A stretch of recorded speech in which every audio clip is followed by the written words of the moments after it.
Olá! Bem-vindos à nossa análise de hoje. A gente vai se debruçar sobre um conjunto de leis bem antigas, sabe? Lá do livro do Êxodo, capítulo 21. Isso mesmo. Êxodo 21, versículos 1 a 36. É um texto que, traz regras bem específicas sobre vida social, justiça. E algumas práticas que, hoje em dia soam bem diferentes, né? Com certeza. Podem parecer até um pouco chocantes para a nossa sensibilidade atual. A ideia aqui é explorar como é que funcionavam essas normas sobre servos, violência, compensação por danos naquela sociedade israelita antiga, né? Exato. Entender a lógica por trás dessas regras detalhadas que a gente tem no texto. Preparados? Então vamos lá. Bom, o texto começa direto, né? Regras para servos hebreus. Isso.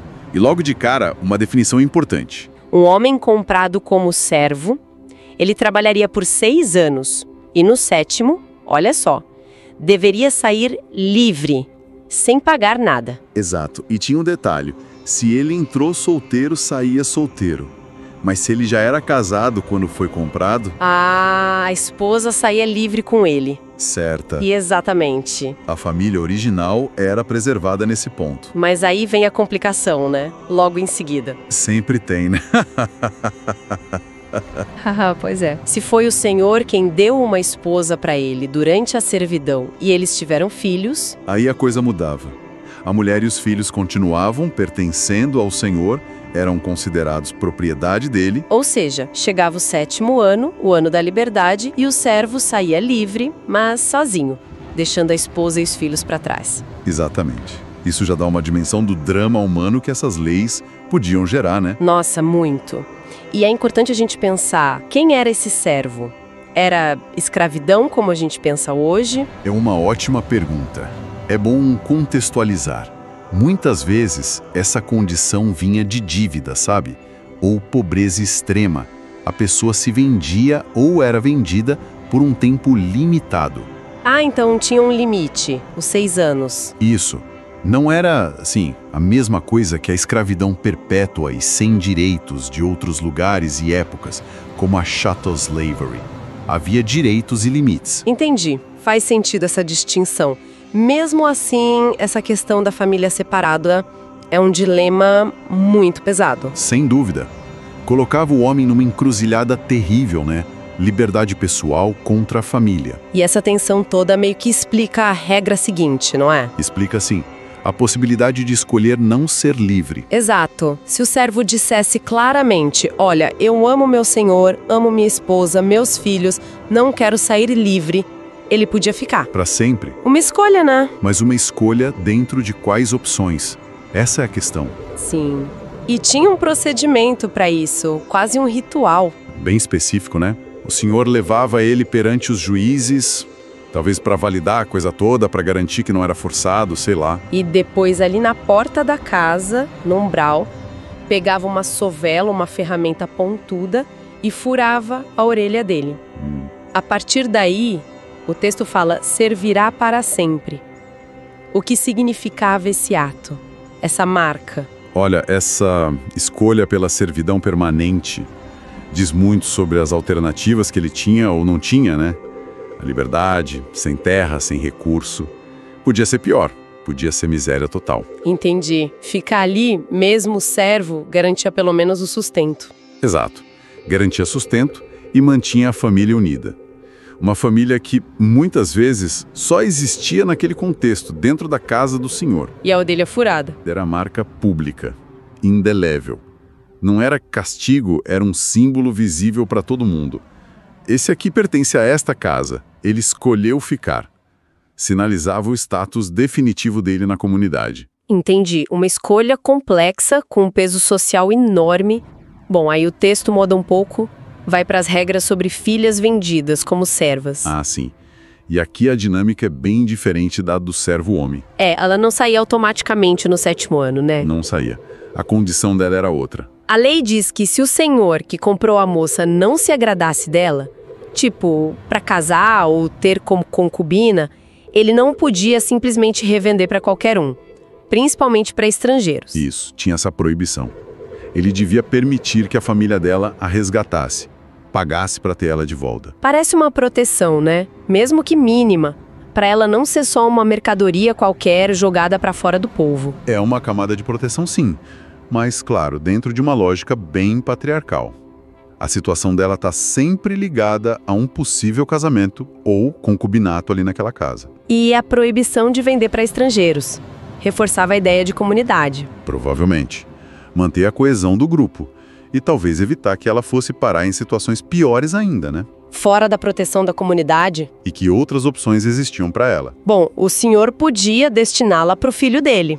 E aí ela deveria ser tratada como filha da casa, com os direitos de filha. Ou se o próprio senhor resolvesse pegar outra esposa, além dela. Mesmo assim, ele ainda tinha obrigações com essa primeira serva esposa. Tinha que garantir 3 coisas: comida, roupa e o texto fala direito conjugal, dever marital. Entendi. Sustento, vestimenta e relação. E se ele falhasse nisso? Aí sim. Se ele falhasse em qualquer uma dessas 3 coisas, ela saía livre, sem custo nenhum. Então a liberdade dela não era pelo tempo como do homem, mas pelo cumprimento dessas obrigações pelo senhor. Exatamente. O gênero definia tudo. A natureza da servidão, as condições, o caminho para a liberdade. O status dela era todo definido em relação aos homens da casa. Pai, senhor, marido. Fica bem clara essa diferença. Bom, mudando de foco agora, o texto entra na parte de violência. Lesões, homicídio. Sim. Começa bem direto ao ponto. Quem ferir alguém e a pessoa morrer, tem que ser morto. Pena capital. Vida por vida. É a lei do sangue por sangue, né? Comum em muitas culturas antigas. Mas o interessante é a nuance que vem logo depois. Sim. A distinção crucial pela intenção. Se não foi de propósito. O texto usa uma frase curiosa. Deus o entregou nas mãos dele. Quase como um acidente. Algo não intencional. É uma forma de dizer que não houve malícia, premeditação. Nesse caso, tinha uma saída. O responsável podia fugir para um lugar de refúgio. Um lugar específico onde ele ficaria protegido da vingança da família da vítima. Essas cidades de refúgio eram super importantes. Uma válvula de escape para evitar aqueles ciclos de vingança sem fim por mortes acidentais. Exato. Mas se o assassinato fosse premeditado... Feito com astúcia, como diz o texto. Aí não tinha conversa. Nem refúgio, nem altar. Podia se agarrar no altar do tabernáculo que a lei mandava tirar de lá e executar. A intenção era o divisor de águas total. Total. Entre poder buscar refúgio ou enfrentar a pena de morte certa. Isso mostra um princípio legal bem avançado para a época, né? A diferença entre homicídio culposo e doloso. A lei queria punir a maldade, a intenção de matar. E essa severidade máxima não era só para assassinato premeditado, né? Não mesmo.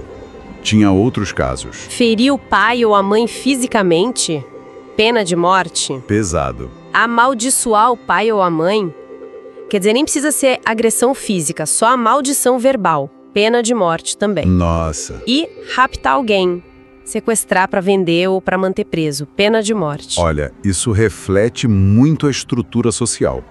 A família patriarcal era a base de tudo. Honrar pai e mãe era essencial. Qualquer ataque a isso, físico ou verbal, era visto como uma ameaça à ordem social inteira. Por isso, a pena capital. E o rapto também, né? Uma violação grave. Gravíssima. Atentava contra a liberdade da pessoa, pelo menos dos membros da comunidade. Essas penas capitais mostram o que era considerado inegociável ali. E quando a briga não terminava em morte? Aí entra a compensação. O texto dá um exemplo. 2 homens brigam, um machuca o outro com pedra ou com punho. A vítima fica de cama, mas depois melhora, consegue andar de novo. Certo. Não morreu. Nesse caso, o agressor não morre, mas tem que pagar. Pagar pelo tempo que o outro ficou sem trabalhar e cobrir todas as despesas médicas até a cura total. Aí está. Um princípio claro de compensação financeira. Não é mais vida por vida, mas dinheiro pelo dano. Perda de renda, custo do tratamento. Tenta restaurar a situação da vítima, financeiramente. Certo. Agora, um ponto que sempre gera, muita discussão. Violência contra servos. Ah, sim. Esse é delicado. Se um senhor batesse no servo ou na serva com um pau, um bastão, e a pessoa morresse na hora, ali, debaixo da sua mão, O que acontecia? o texto diz que o senhor seria castigado. Só isso. Não especifica como. Castigado. Bem vago, né? Bem diferente da pena de morte clara para quem matasse uma pessoa livre. Exatamente.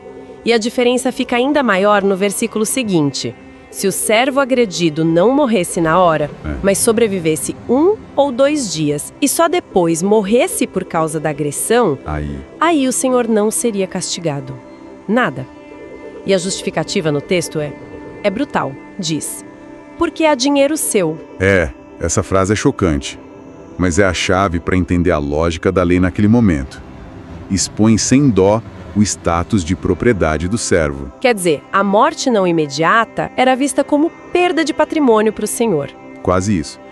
Não era tratada como um homicídio no mesmo nível que seria entre pessoas livres. A lei meio que reconhecia o direito do senhor de disciplinar a sua propriedade, mas com um limite. Se matasse na hora, tinha algum castigo, mesmo que a gente não saiba qual. É uma lógica difícil pra gente hoje, mas que escancara a hierarquia da época. Só que tinha uma situação em que o servo levava vantagem por uma lesão. Tinha uma regra bem interessante.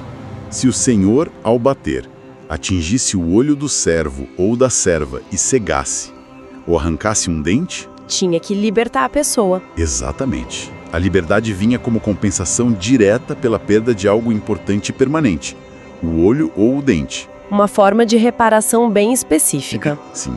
Reconhecia um limite para o dano físico que o senhor podia causar sem consequências maiores para ele. Perder um olho ou dente significava ganhar a liberdade. Uma troca bem significativa nessa relação desigual. Interessante mesmo. O texto continua. Outro cenário. Briga entre homens. E no meio da confusão, atingem uma mulher grávida. Acidentalmente. Certo. Se isso causasse um aborto, mas sem outros danos graves para a mulher, o responsável pagaria uma multa. Compensação financeira de novo, pela perda do feto. E quem definia o valor da multa? O marido da mulher exigia um valor, mas a decisão final era dos juízes. Os juízes no final. Talvez para evitar abusos, né? Provavelmente. E, de novo, a estrutura patriarcal.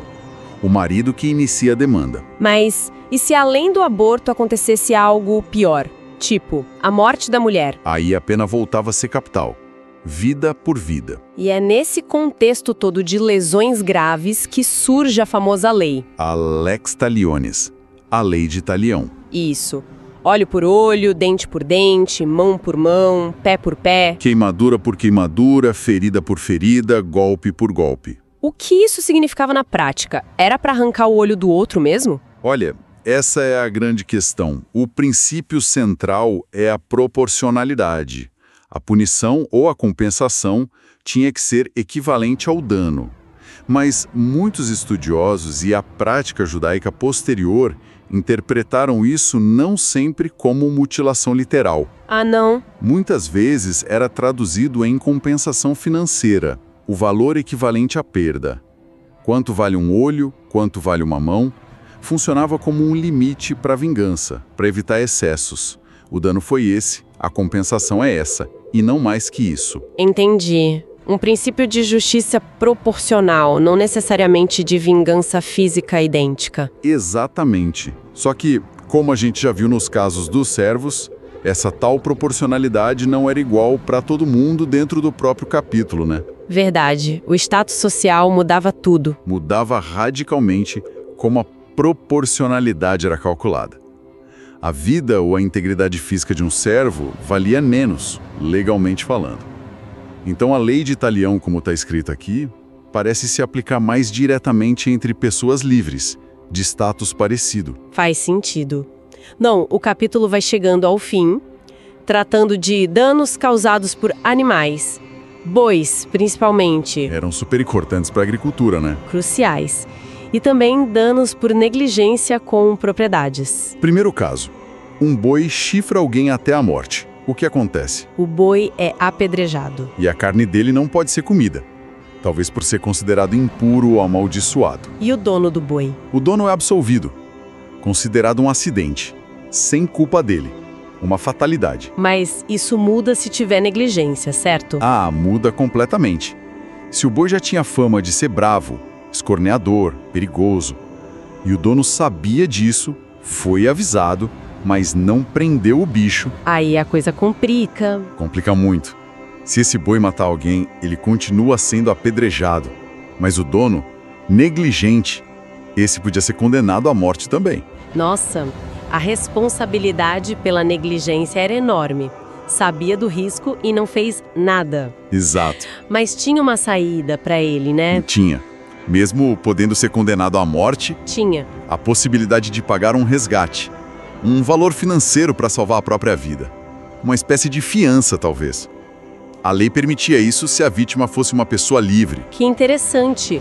Uma flexibilidade aí, permitindo compensação em dinheiro no lugar da morte do dono negligente. Isso. Mas, e se a vítima do boi perigoso e negligenciado fosse um servo ou uma serva? Ah, lá vem a diferença de novo. Sempre ela. Nesse caso, o dono negligente não corria risco de vida. A pena era outra. Qual era? Pagar 30 ciclos de prata ao senhor do servo que morreu. E o boi, claro, era apedrejado do mesmo jeito. 30 ciclos de prata. Um valor fixo para a vida de um servo. Exatamente. Para você ter uma ideia, é o mesmo valor que aparece séculos depois, lá no Novo Testamento, como o preço da traição de Judas. Era um valor meio que padrão associado a um escravo ou servo. E esse dinheiro ia para o dono do servo, não para a família dele. Ia para o dono, como indenização pela perda da propriedade. Contraste total com a vítima livre, onde a negligência podia custar a vida do dono do boi ou um resgate bem alto. Essa consistência na diferença é impressionante. O texto termina com mais uns casos de danos materiais, né? Sim, reforçando a ideia de responsabilidade e negligência. Se alguém cavasse um poço, uma cisterna e deixasse aberto, aí um boi ou jumento de outra pessoa caísse lá e morresse. Quem cavou e não tampou era o responsável. Tinha que pagar o valor do animal vivo para o dono, mas podia ficar com o animal morto, a carcaça. Regra clara. Criou o perigo por negligência, paga o prejuízo. Isso. E outro caso, boi contra boi. O boi de um fere o boi do outro e o ferido morre. Se não tinha histórico de agressividade, um acidente entre os bichos. Como resolvia? Solução pragmática. Vendiam o boi vivo, o agressor, dividiam o dinheiro meio a meio. E dividiam também o boi morto. Repartiam prejuízo, já que não teve culpa clara de ninguém. Justo, né? Divide a perda. Mas, se o boi agressor já era conhecido por ser bravo e o dono sabia e não cuidou, Aí a negligência entra em jogo de novo e muda tudo. o dono negligente paga tudo. Paga tudo. Restituição completa. Boi por boi. Dá um boi vivo pro dono do que morreu e fica só com a carcaça do morto. Nada de dividir prejuízo. A negligência aumenta a responsabilidade ao máximo. Entendi. Essas últimas regras fecham bem o ciclo, né? Responsabilidade pela propriedade, consequências da negligência, tentando criar um sistema para resolver as tretas do dia a dia. Exatamente. Um sistema para dar previsibilidade nas disputas materiais da comunidade. Então, fazendo um balanço geral aqui de Êxodo 21, uau! A gente passou por muita coisa. Desde as regras complexas dos servos, com diferença homem e mulher, a escolha pela servidão permanente, Passando pelas leis de violência, onde a intenção e o status social eram cruciais, incluindo a famosa lei de Talião. até chegar nos danos causados por animais e negligência, sempre com essa tecla da responsabilidade do dono. É isso, o capítulo é uma janela incrível para uma sociedade antiga tentando pôr ordem na casa, codificar a justiça. Mas faz isso dentro de um sistema com hierarquias bem claras, né? Livre versus servo, homem versus mulher em certos pontos.